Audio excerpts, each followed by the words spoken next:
Assalamualaikum warahmatullahi wabarakatuh. Kami dari kelompok 5 akan mempresentasikan materi tentang manusia dan penderitaan. Sebelum itu, izinkan saya memperkenalkan anggota kelompok kami. Yang pertama ada Akhlakul Qoriah, Dia Nabila, Intan Rahmayuni, Joya Asnasari, dan Zurnisasi. Dan materi yang akan kita bahas kali ini adalah tentang pengertian penderitaan, siksaan, kekalutan mental, penderitaan dan perjuangan, penderitaan, media massa dan seniman, penderitaan dan sebab, dan pengaruh penderitaan. Dan materi yang pertama akan dijelaskan oleh Saudari Intan Rahmayuni. Kepada Saudari Intan, dipersilahkan. Baiklah, terima kasih kepada moderator. Saya akan menjelaskan tentang penderitaan. Pertama, kita akan mengetahui dulu tentang pengertian penderitaan itu apa sih. Pertama, penderitaan berasal dari kata derita.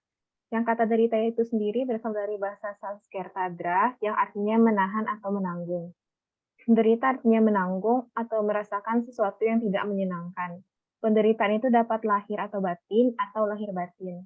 Penderitaan akan dialami oleh semua orang, hal itu sudah merupakan risiko hidup.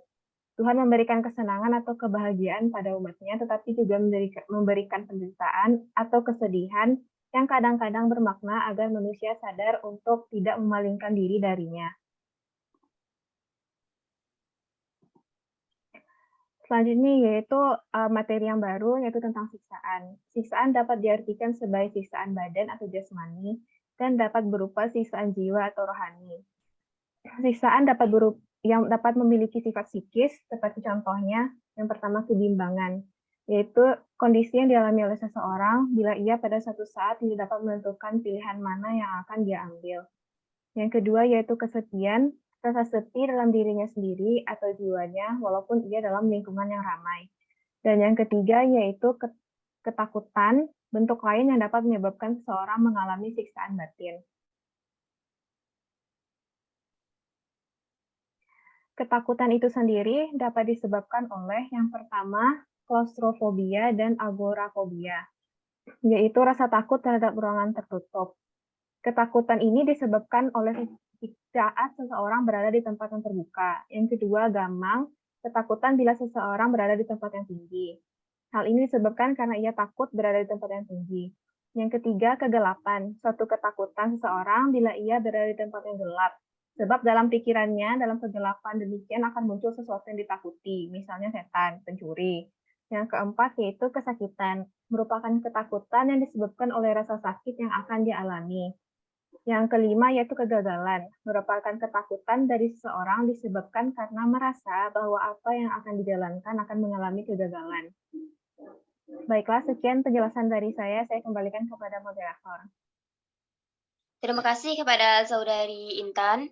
Materi selanjutnya akan dijelaskan oleh Saudari Dia Nabila. Kepada Dia, dipersilahkan. Baik, terima kasih moderator. Baiklah, saya akan menjelaskan materi tentang siksaan. Jadi salah satu bentuk siksaan itu adalah fobia. Nah, teman-teman pasti udah familiar sama kata fobia kan? Jadi fobia adalah perasaan takut berlebihan yang dirasakan seseorang terhadap situasi atau objek tertentu. Nah, jadi apa yang membuat seseorang menjadi fobia? Biasanya, kebanyakan fobia dimulai dengan suatu shock emosional atau suatu tekanan pada waktu tertentu. Umumnya, ada dua aliran tentang penyebab fobia. Nah, yang pertama, problema psikologis yang harus ditemukan, dihadapi, dan ditaklukkan sebelum fobianya akan hilang. Nah, yang kedua, suatu fobia adalah problemanya dan tidak perlu menemukan sebab-sebabnya supaya mendapatkan perawatan dan pengobatan. Baiklah, selanjutnya saya akan membahas tentang kekalutan mental. Apa itu kekalutan mental? Secara sederhana, kekalutan mental merupakan gangguan kejiwaan akibat ketidakmampuan seseorang menghadapi persoalan yang harus diatasi, sehingga yang bersangkutan bertingkah kurang wajar. Nah, jadi ada gejala-gejala permulaan bagi seseorang yang mengalami kekalutan mental. Yang pertama yaitu nampak pada jasmani yang sering merasakan pusing, sesak nafas, demam, dan nyeri pada lambung. Nah, yang kedua, nampak pada kejiwaannya dengan rasa cemas, ketakutan, patah hati, apatis, cemburu, dan mudah marah. Baiklah, selanjutnya saya akan membahas tentang tahap-tahap kekalutan mental. Nah, yang pertama, gangguan kejiwaan nampak dalam gejala-gejala kehidupan si penderita, baik jasmani maupun rohaninya. Yang kedua, usaha mempertahankan diri dengan cara negatif. Maksudnya yaitu dengan mundur atau lari, sehingga cara bertahan dirinya salah. Pada orang yang tidak menderita gangguan kejiwaan, bila menghadapi persoalan, justru lekas memecahkan problemanya, sehingga tidak menekan perasaannya. Jadi, bukan melarikan diri dari persoalan, tapi melawan atau memecahkan persoalan. Nah, yang ketiga, kekalutan merupakan titik patah atau mental breakdown, dan yang bersangkutan mengalami gangguan. Baiklah, sekian dari saya kembalikan kepada moderator.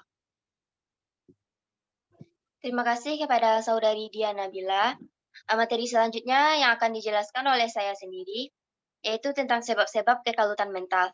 Nah, ada 3 sebab kekalutan mental. Yang pertama, kepribadian yang lemah, akibat kondisi jasmani atau mental yang kurang sempurna.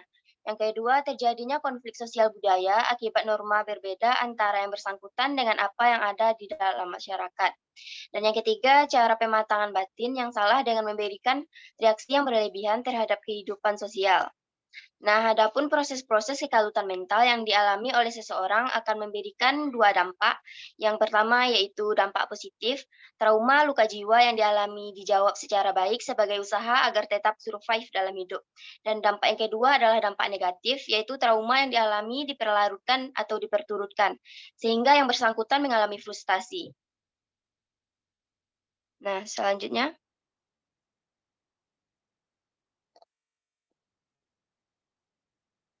Ada bentuk-bentuk frustasi, antara lain agresi, yaitu berupa kemarahan yang meluap-luap akibat emosi yang tidak terkendali. Dan yang kedua ada regresi, adalah kembali pada pola reaksi yang primitif atau kekanak-kanakan. Selanjutnya ada fiksasi, adalah peletakan atau pembatasan pada suatu pola yang sama atau tetap. Dan proyeksi merupakan usaha melemparkan atau memproyeksikan kelemahan dan sikap-sikap sendiri yang negatif pada orang lain. Dan selanjutnya ada identifikasi, yaitu menyarankan menyamakan diri dengan seseorang yang sukses dalam imajinasinya. Dan yang keenam ada narsisme, adalah self-love yang berlebihan, sehingga yang bersangkutan merasa dirinya lebih superior daripada orang lain. Dan yang terakhir ada autisme, adalah gejala menutup diri secara total dari dunia real, tidak mau berkomunikasi dengan orang lain.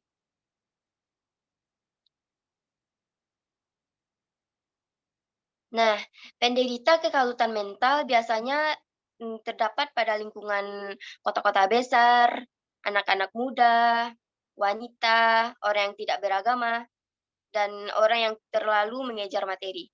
Nah, sekian materi dari saya. Materi selanjutnya yang akan dijelaskan oleh Akhlakul Qori'ah. Kepada Qori, dipersilahkan.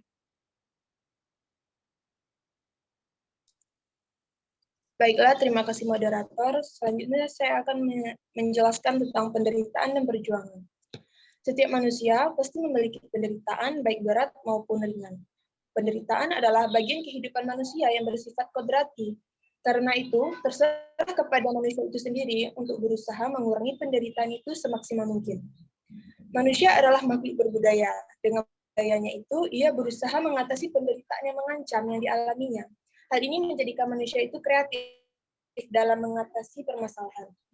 Penderitaan dikatakan sebagai kodrat manusia, artinya sudah menjadi konsekuensi manusia hidup untuk hidup. Bahwa manusia hidup ditakdirkan bukan hanya untuk bahagia, melainkan juga untuk menderita. Karena itu, manusia tidak boleh pesimis yang menganggap hidup sebagai rangkaian penderitaan. Manusia harus optimis, berusaha mengatasi kesulitan hidup. Selanjutnya,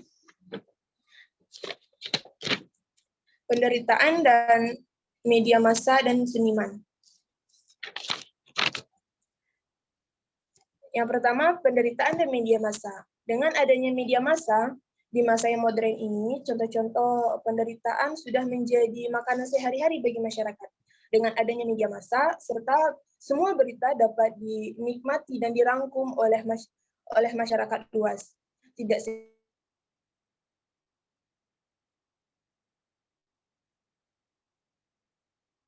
berita usia silih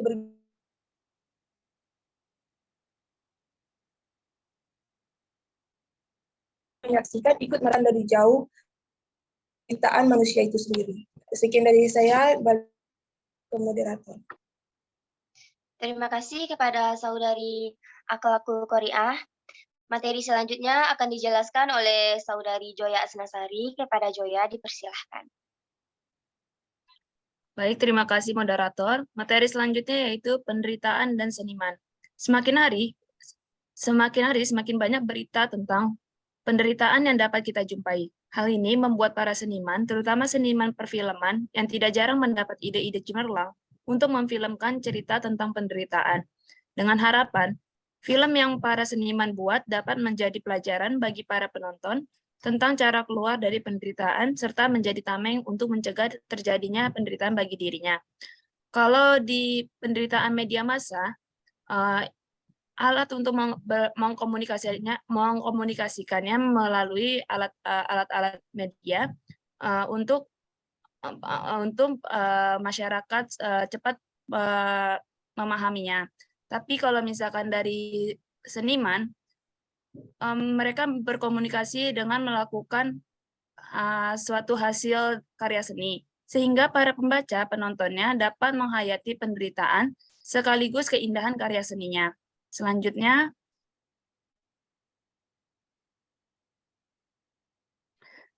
penderitaan dan sebabnya. Apabila kita kelompokkan secara sederhana, berdasarkan sebab-sebab timbulnya penderitaan, maka penderitaan manusia dapat diperinci sebagai berikut. Yang pertama yaitu perbuatan buruk manusia. Contohnya adalah pembantu rumah tangga yang disekap atau disiksa oleh majikannya. Ada juga perbuatan buruk manusia terhadap lingkungannya sendiri. Contohnya musibah banjir yang diperbuat akibat perbuatan buruk manusia yang membuang sampah tidak pada tempatnya sehingga menyumbat saluran-saluran air. Yang kedua ada penyakit, siksaan atau azab Tuhan. Contohnya yaitu ada seseorang yang mengalami penyakit tidak dapat melihat dari lahir atau tidak dapat mendengar dari lahir. Selanjutnya,